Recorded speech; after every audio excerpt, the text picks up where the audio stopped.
अपनी जान की फिक्र किए बगैर इंजीनियर ने फ्रांस में दुनिया के सबसे ऊंचे ब्रिज पिलर तो कंप्लीट कर लिए थे, लेकिन अब भी मसला ये था कि इनको इन पिलर के ऊपर 8 रोड सेक्शन रखने थे और इनमें से सिर्फ एक रोड सेक्शन का वजन 5000 टन था। और दुनिया में अब तक कोई ऐसी क्रेन भी नहीं बनी थी कि जो इन सेक्शन को 800 फीट की ऊंचाई तक लेकर जा सके। और इसी मसले की वजह से इस ब्रिज की कंस्ट्रक्शन में डिले आता जा रहा था और हर दिन इनके ऊपर $30,000 का फाइन भी लग रहा था। दोस्तों, मलाव वायडक्ट दुनिया का सबसे ऊंचा ब्रिज है, जिसे बनाने के लिए 394 मिलियन यूरो का खर्चा आया था, जो आईफिल टावर से भी 45 फीट ऊंचा है, जो अक्सर बादलों में तैरता हुआ नजर आता है। असल में इस ब्रिज को जिस कंपनी ने बनाया था वो ये प्रोजेक्ट लेकर फंस चुकी थी, क्योंकि इस जगह पर 130 किलोमीटर पर आवर की तेज हवाएं और लैंडस्लाइडिंग इनके काम को मुश्किल से नामुमकिन बनाती जा रही थी, क्योंकि इतना ऊंचा हाईवे ब्रिज दुनिया में आज तक किसी ने नहीं बनाया था, जो किसी ड्रीम से कम नहीं था। और ये ब्रिज बनाना फ्रांस गवर्नमेंट की मजबूरी भी बन चुकी थी, क्योंकि ये फ्रांस से स्पेन जाने वाले टूरिस्ट से बहुत परेशान थे, क्योंकि इन टूरिस्ट की वजह से अक्सर इनके रोड कई घंटों तक जैम हो जाया करते थे, जिसका इफेक्ट खास तौर पर इनकी सिटी मलाओ पर पड़ता था। और इसी वजह से इन्होंने टूरिस्ट की सहूलत को देखते हुए पेरिस से स्पेन तक मोटरवे बनाने का फैसला किया। पेरिस से मलाओ तक तो मोटरवे आसानी से बन सकती थी, लेकिन मसला मलाओ से आगे था, जहां पर बीच से गुजरने वाली एक रिवर और 1500 फीट ऊंचे पहाड़ खड़े थे। और इन्हीं मसलों को देखते हुए कहीं एक्सपर्ट ने बताया कि यहाँ पर ब्रिज नहीं बन सकता। अगर इतनी ऊंचाई पर ब्रिज बन भी गया तो इससे बहुत बड़ा हादसा पेश आ सकता है। कई सालों तक तो यह ब्रिज इनका ड्रीम ही रहा, लेकिन जब ट्रैफिक जैम का मसला हद से बढ़ गया तो इनके पास ब्रिज बनाने के अलावा और कोई ऑप्शन नहीं बचा। ब्रिज की डिजाइनिंग के लिए इनको 3 मुश्किल तरीन चैलेंजिंग का सामना करना पड़ा। पहला, पहाड़ों की स्लोप पर दुनिया के सबसे ऊंचे पिलर को बनाना। दूसरा, इनके ऊपर 36,000 टन 4 लेन हाईवे रखना। और आखिरी, ब्रिज के ऊपर स्टील पाइलोन को रखना। और इसी काम के लिए दुनिया के सबसे best architect Lord Norman Foster को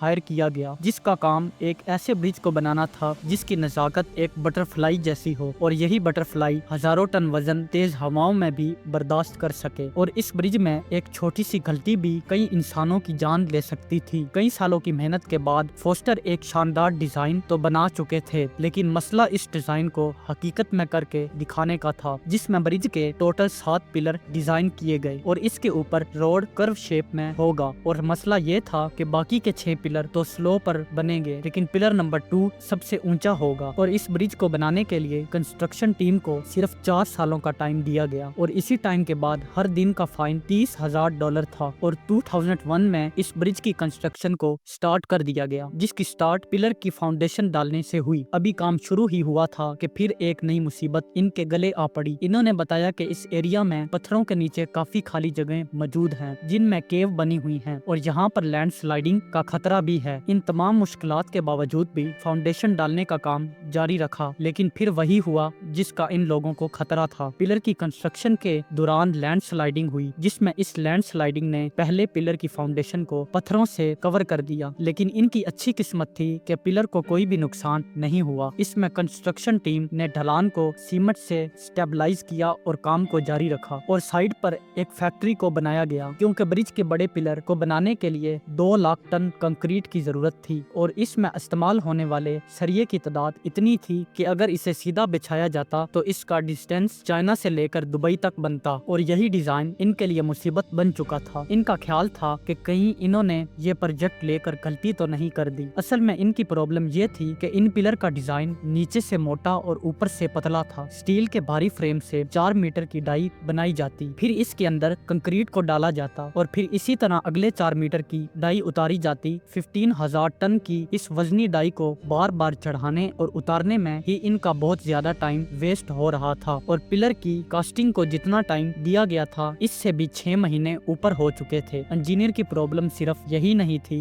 बल्कि अगर एक एक पिलर की लोकेशन पिन पॉइंट पर ना हुई तो इसके ऊपर रखे जाने वाला रोड सेक्शन एक सीधी लाइन में नहीं होंगे। और इसी काम के लिए जीपीएस टेक्नोलॉजी की मदद ली गई, और इसी तरह अब इनको काम करते हुए कई साल गुजर गए थे। फिर आखिर 2003 में ये 7 पिलर बनकर कंप्लीट हो गए, जिसमें पिलर नंबर 2 245 फीट दुनिया का सबसे ऊंचा पिलर था। लेकिन अब भी इनका सबसे मुश्किल मरहला बाकी था, जिसमें इतनी ऊंचाई पर 36,000 टन वजनी और किलोमीटर लंबा रोड सेक्शन रखना कोई बच्चों का खेल नहीं था। इस काम के दौरान इनकी एक छोटी सी भी मिस्टेक करोड़ों डॉलर का नुकसान और कई इंसानों की जान ले सकती थी। और इस चीज को मद्देनजर रखते हुए ब्रिज की मजबूती के लिए रोड स्टील पोर्शन में बनाने का फैसला किया और इस काम के लिए कई 100 किलोमीटर दूर आईफील स्टील वर्क की मदद ली गई, जो उस वक्त की वाहिद ऐसी कंपनी थी जो स्टील के इतने बड़े सेक्शन बनाने की काबिलियत रखती थी। और इस ब्रिज के रोड सेक्शन के लिए 2200 अलग अलग डिजाइन के सेक्शन बनाए गए और इसमें से सिर्फ एक सेक्शन का वजन 90 टन था। इनको इतनी एहतियात से बनाया गया कि इनमें एक बाल जितना डिफरेंट भी ना आए। लेकिन अब इनका अगला चैलेंज कई 100 किलोमीटर दूर इस ब्रिज तक पहुंचना था, जिसके लिए पुलिस की मदद ली गई और रोड प्लानिंग की गई और फिर एक एक करके इन रोड सेक्शन को इस ब्रिज तक पहुंचाया गया। इनका प्लान ये था कि इन तमाम स्टील सेक्शन को पिलर के ऊपर आगे धकेला जाएगा, लेकिन ये काम नॉर्मल नहीं था क्योंकि इनके दरमियान 342 मीटर का फासला था। अगर ये इन सेक्शन को एक पिलर से दूसरे पिलर तक स्लाइड करवाते तो जब तक ये सेक्शन एक पिलर से दूसरे पिलर तक पहुंचता तो इसके बीच में ही गिरने का खतरा था। अगर ये नीचे ना भी गिरते तो इन रोड सेक्शन को पिलर के ऊपर स्लाइड करवाने से पिलर एक एक करके नीचे गिरते जाते। और इस काम को करने के लिए इनको एक नए आइडिया की जरूरत थी, जहां पर कंस्ट्रक्शन टीम के एक सीनियर को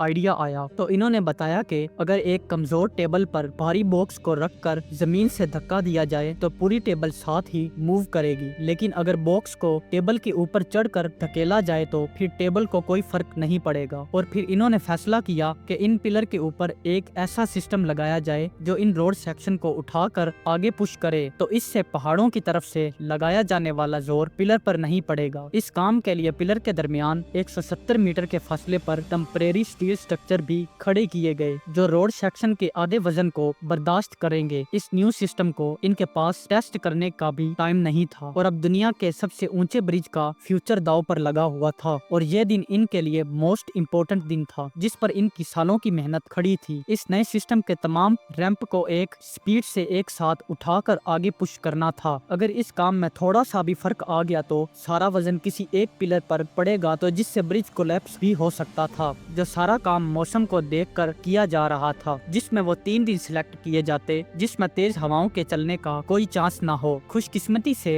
हाइड्रोलिक क्रैम्प सिस्टम काम कर गया और पूरे 2 दिन लगा के रोड सेक्शन को 200 मीटर आगे पिलर नंबर 1 तक पहुंचा दिया गया। और इसी तरह अब टाइम गुजरता जा रहा था और ये काम लगातार चल रहा था और मई 2004 में दोनों साइडों से रोड सेक्शन बिछाए जा चुके थे और अब सिर्फ रिवर के ऊपर वाला हिस्सा बचा था। और अगर ये आखिरी सेक्शन ठीक से ना रखा गया तो इनकी सारी मेहनत जाया हो जाती। और अब हाइड्रोलिक क्रैम्प का आखिरी बार बटन दबाया गया और आखिर कई सालों बाद साउथ और नॉर्थ के रोड आपस में मिल चुके थे और अब रोड कनेक्ट होने के बाद रोड को एक्स्ट्रा सपोर्ट देने के लिए 90 मीटर ऊंचे स्टील पाइलोन को भी लगाना था, जो टोटल 7 पाइलोन थे और इनमें से सिर्फ एक पाइलोन 700 टन वजनी था। इतनी वजनी पाइलोन को इतनी ऊंचाई पर लगाना दुनिया में पहली बार किया जा रहा था। इन पाइलोन को लगाने के बाद अब बारी थी रोड को टेस्ट करने की, जिसके लिए इसके ऊपर 28 ट्रक को गुजारा गया। लेकिन हैरान तो सब लोग तब हुए जब इस रोड को